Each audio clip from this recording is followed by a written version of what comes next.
નમસ્કાર વિદ્યાર્થી મિત્રો, સ્વાગત છે તમારું એજ્યુકેશન સપોર્ટની અંદર। તો વિદ્યાર્થી મિત્રો, આજના વિડીયોની અંદર આપણે જોશું 31 થી 60 આઈએમપી પ્રશ્નો ગણિતના, જે તમારી સીઈટી એક્ઝામમાં પૂછાશે તેવા પ્રશ્નો છે વિદ્યાર્થી મિત્રો। તો ચાલો 31મો પ્રશ્ન જોઈએ અને તેનું સોલ્યુશન કરીએ। તો તે પહેલાં ચેનલ પર નવા હોય તો ચેનલને સબસ્ક્રાઈબ કરી દેજો વિદ્યાર્થી મિત્રો, આવા અવનવા વિડીયો જોવા માટે। તો 7 + ખાલી જગ્યા 36 = 56। તો આમાં આપણે ઉમેરો કરવાનો છે। તો આપણે આમાં 13નો ઉમેરો કરીએ, 13 + કરીએ તો જવાબ 56 મળશે, એટલે જવાબ રહેશે આપણો 13। તો એક જંગલમાં પક્ષીઓની સંખ્યા નીચે પ્રમાણે, તેના 32 થી 36 સાચા વિકલ્પ પસંદ કરો। તો આપણે આમાં પ્રશ્નો પસંદ કરવાના છે, આ જે વાક્યો છે તેનામાંથી। તો ચાલો જોઈએ। તો જંગલમાં સૌથી ઓછી સંખ્યા કયા જીવની છે? તો આપણે આ કોઠા ઉપર જોઈએ ઉપરના, તો સૌથી ઓછી સંખ્યા કોની જોવા મળે છે? તો તે સિંહની જોવા મળે છે। તો આમાંથી જવાબ આવશે આપણો સી જવાબ આવશે। તો 33મો પ્રશ્ન જોઈએ। તો જંગલમાં કુલ કેટલા પક્ષીઓ છે? તો વિદ્યાર્થી મિત્રો, ઉપર જતાં આપણે જોઈએ તો જંગલમાં કેટલા પક્ષીઓ છે? તો ટોટલ કરતાં આપણને જવાબ મળશે કે જંગલમાં 220 પક્ષીઓ છે। જંગલમાં કુલ કેટલા પ્રાણીઓ છે? તો 328 પ્રાણીઓ કુલ જંગલમાં છે। તો આપણે આના સરવાળો કરીએ, આ બધા છે તેનો આપણને સરવાળો કરીએ તો આપણને પક્ષીઓ અને પ્રાણીઓનો સરવાળો કરીએ તો આપણે એનો જવાબ મળી જાય છે। તો 35મો પ્રશ્ન જોઈએ। તો 35મો પ્રશ્ન છે, વાઘ અને સિંહની કુલ કેટલી સંખ્યા છે? તો વાઘ અને કુલ સિંહની 56 સંખ્યા છે વિદ્યાર્થી મિત્રો। 36મો પ્રશ્ન જોઈએ। પ્રાણીઓની કુલ સંખ્યામાં પક્ષીઓની કુલ સંખ્યા બાદ કરતા કયો જવાબ મળે? તો પ્રાણીઓ અને પક્ષીઓની સંખ્યા બાદ કરીએ તો 108 જવાબ મળશે। 37મો પ્રશ્ન જોઈએ। એક દોરડું માપ મીનાના 5 હાથ જેટલું અને ટીનાના 7 હાથ જેટલું, રીમાના 4 હાથ જેટલું અને લીનાના 6 હાથ જેટલું, તો કોનો હાથ વધારે લાંબો હશે? તો રીમા છે તેનો હાથ વધારે લાંબો હશે। 38મો પ્રશ્ન જોઈએ। તો 38મો પ્રશ્ન છે કે એક ચોરસ બાગની એક બાજુ દક્ષા 100 પગલાં માપે છે, તો આ બાગની ફરતે ચક્કર લગાવતા પગલાં કેટલા થશે? તો પગલાં 400 થશે વિદ્યાર્થી મિત્રો, કારણ કે એક બાજુમાં 100 હોય તો 4 બાજુ છે તો 400 થશે વિદ્યાર્થી મિત્રો।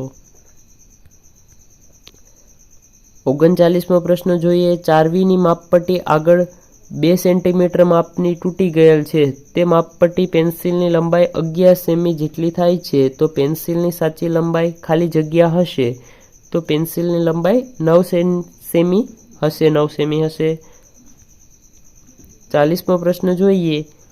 એક દોરડાની લંબાઈ 50 મીટર છે, તેના વડે મેદાનની લંબાઈ માપતા 9 દોરડા થાય છે, તો મેદાનની લંબાઈ ખાલી જગ્યા થાય છે, તો મેદાનની લંબાઈ થશે 450। ઓપ્શન ડી છે તેનો જવાબ રહેશે વિદ્યાર્થી મિત્રો।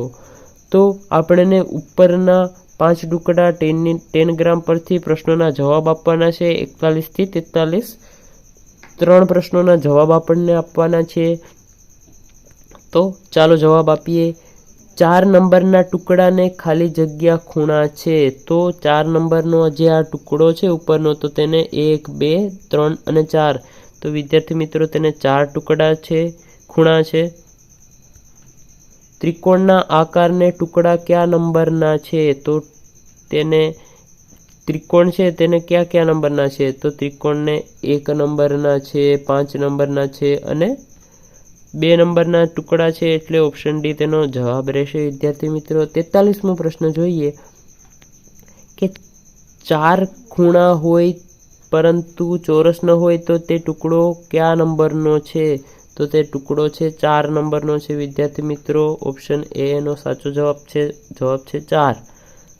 આકૃતિ પરથી યોગ્ય વિકલ્પ પસંદ કરી 44 થી 46। તો આકૃતિમાંથી આપણે 44 થી 46 પ્રશ્નોના જવાબ આપવાના છે. તો વર્તુળની સંખ્યા કેટલી છે? તો વર્તુળ છે તેની સંખ્યા છે વિદ્યાર્થી મિત્રો, તેની સંખ્યા છે 2 તેની સંખ્યા છે વિદ્યાર્થી મિત્રો.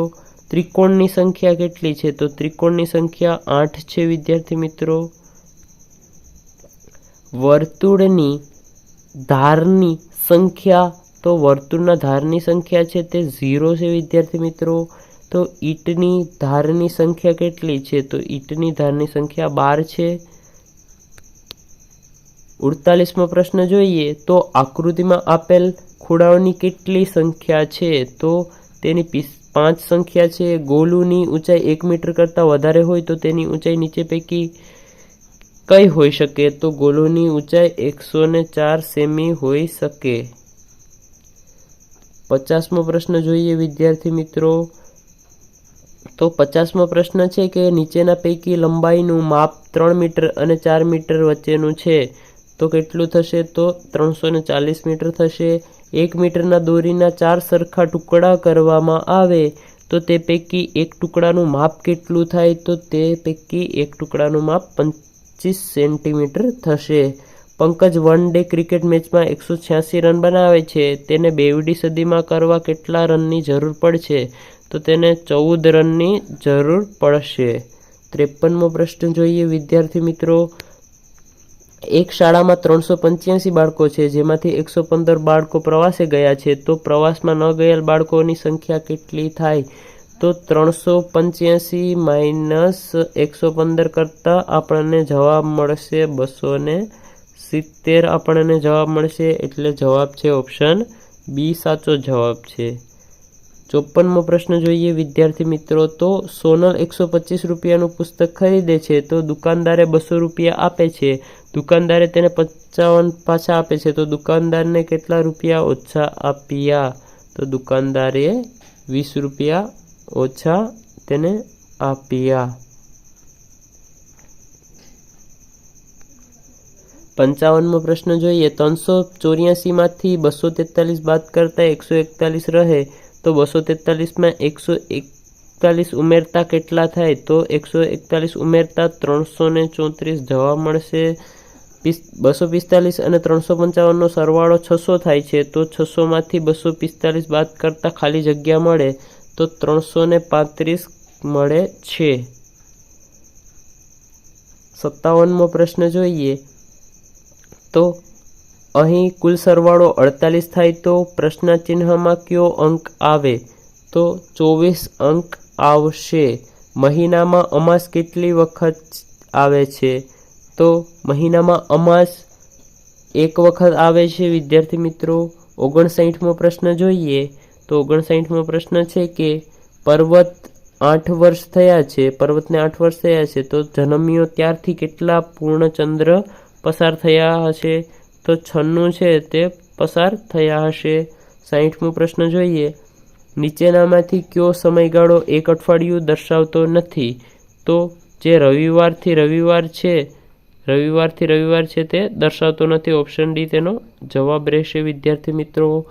તો મળીએ આગળના વિડીયોની અંદર 60 થી 90ના સીઈટી એક્ઝામના પ્રશ્નોની અંદર અને તેના સાથે ઉત્તરોની અંદર. ત્યાં સુધી ચેનલને સબસ્ક્રાઈબ કરી દેજો અને વિડીયોને લાઈક કરી દેજો. તો વિદ્યાર્થી મિત્રો મળીએ આગળના વિડીયોની અંદર.